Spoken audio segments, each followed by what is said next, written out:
Hiya guys, welcome to the first in a series of knife fighting classes which I've designed specifically for my patrons on Patreon channel, the Higher Way Code.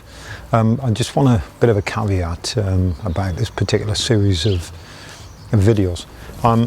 It's on a subject that's close to my heart, and which is edge weapon awareness and edge weapon fighting.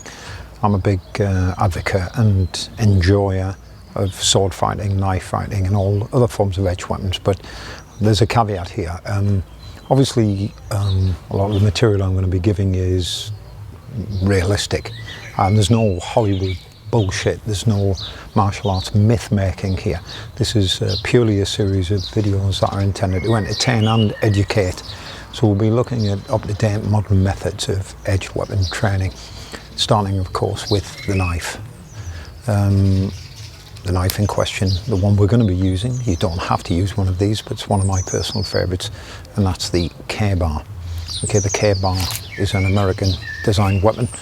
I believe dates back to the 19th century, not in its present form, but certainly was used by hunters and trappers in the northwest of the United States of America in the early days of the development of the United States.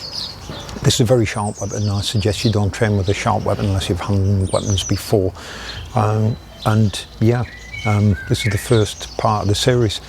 We're going to look at footwork first and foremost, because footwork is a priority with all martial arts, not just knife fighting. Whether you're using swords, whether you're using wooden weapons, cudgels, sticks, bludgeoning weapons such as truncheons, knives are more or less very similar in many ways. Footwork's the key to it.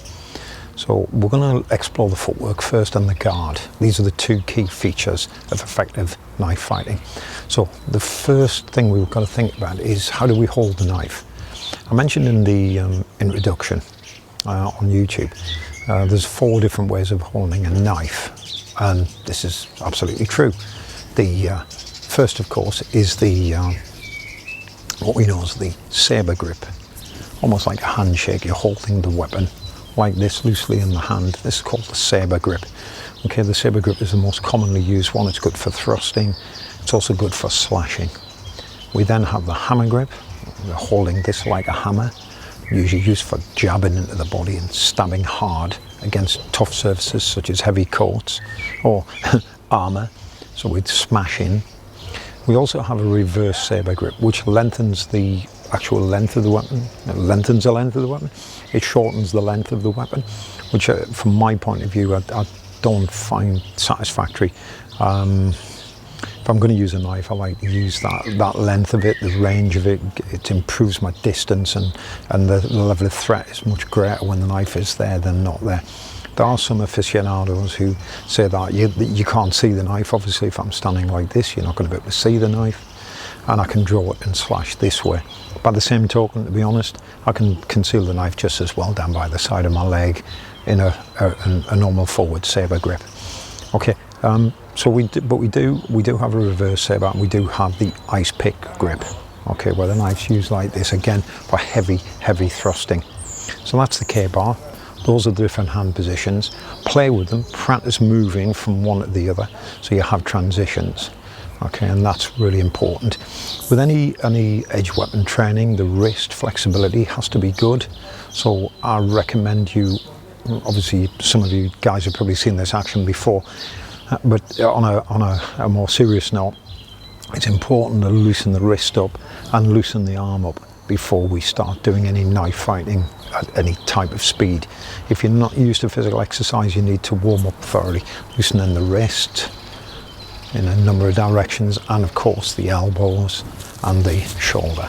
The shoulder plays very little role in modern knife fighting, but nevertheless it's good to do some sort of warm-up, particularly if we're going to be embarking on any form of exercise and you're not used to it. If you're an existing martial artist, you should be fit enough to do this. But these wrist exercises are really important, and this direction as well.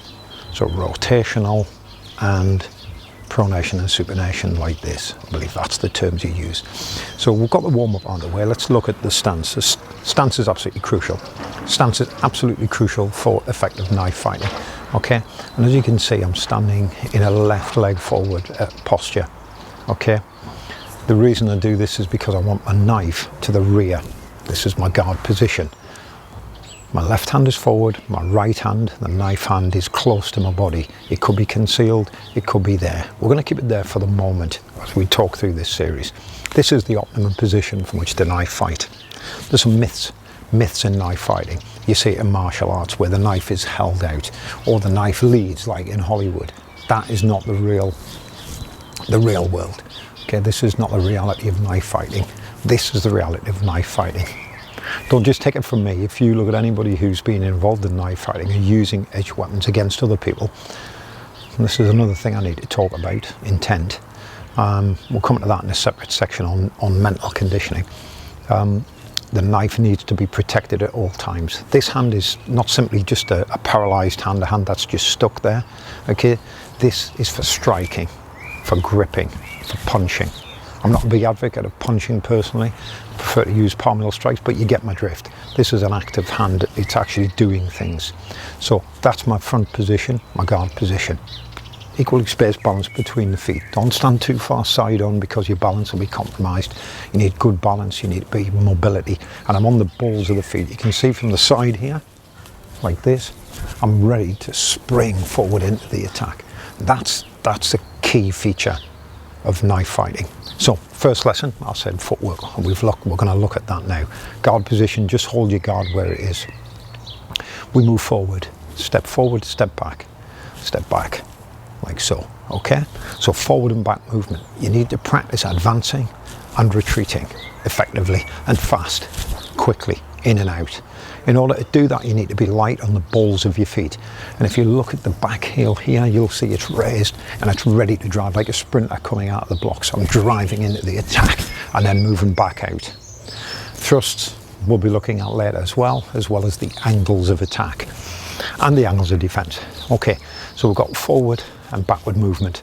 We also have left and right movement. There's a simple rule here that applies. When moving forward, move the front foot first. So if moving to the front, move the front foot first. If I'm moving to the rear, I move the rear foot first. If I'm moving to the left, yep, you guessed it, I move to the left.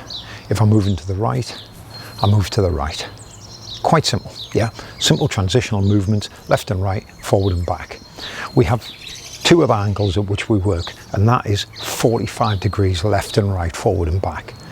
So if I'm slipping an attack, I'm moving off to the left and cutting like so, I'll employ this footwork. Okay, we'll just see that again. I step left and slip in and then back. I step through to the right and then back. And this time I've changed stance. Okay, because I want to move and cut this way and put the weight of my body forward so I can attack with some sort of energy. But you should always be ready to push off that back leg, okay, in order to escape. So the angles again, step off to the left of 45, back 45. Step through, 45 to the right, back 45 to the right.